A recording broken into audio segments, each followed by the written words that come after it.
So one of the exercises that we're going to do, we're going to bring Coach Andy out, Red Heat himself. He's going to stand up on that board. He's going to grab onto the PVC pipe, put it in his left hand. We're going to be strictly working off this right leg. Now, we talked about core control, pelvic control. Coach Mike talked about it. So the main thing with the athletes, we got to keep this core engaged.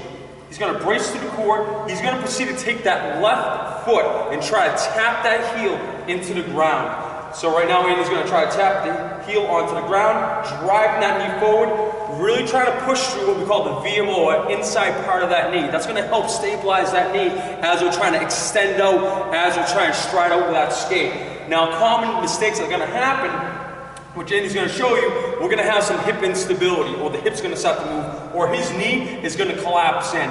So what Coach Mike was going over with those broad jumps or lateral jumps was, as we landed, we're trying to decelerate, but we want to make sure that knee is stable enough where it's not collapsing, that it's not causing the hip to shift. We want everything to be stable. So again, some of the common mistakes that Andy's going to show you, he's going to show a little valgus or knee collapse, his hip's going to shift. Now we got to correct that. And again, simple coaching cue.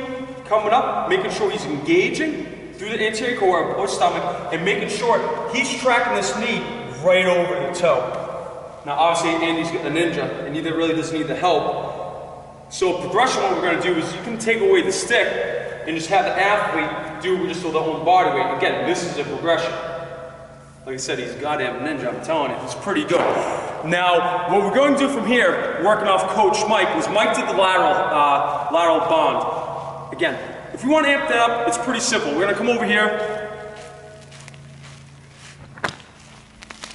grab a band. All right, so some of the drills we worked on, again, working that glute, working on knee stability. Once that athlete becomes efficient, move him up. So I'm going to put this band around Andy, put it around his waist. All right, he's going to get loaded in a good hip hinge position. And if you want to know what that is, watch Coach Kyle's video on hip hinging. Loading that posterior chain, even those hamstrings, even better for knee stability. And he's going to get in a good hip hinge position. What he's trying to do is he's going to try to extend through that left hip. So he's trying to activate that glute, drive off, and land. Go for it. Good. So we're focusing on a good extension. I'm going to show you that again. Again, if he's here, if he's loading through the hip and pushing, and if that knee can stabilize, he's going to generate much more force into that ice and much more power and acceleration coming out of that stance. So again, loaded through the hip, he's going to focus on driving through that back glute and popping out. And you saw the way he landed. Again, decelerating through that hip. This is Jason. This is Coach Andy. Thank you for tuning in.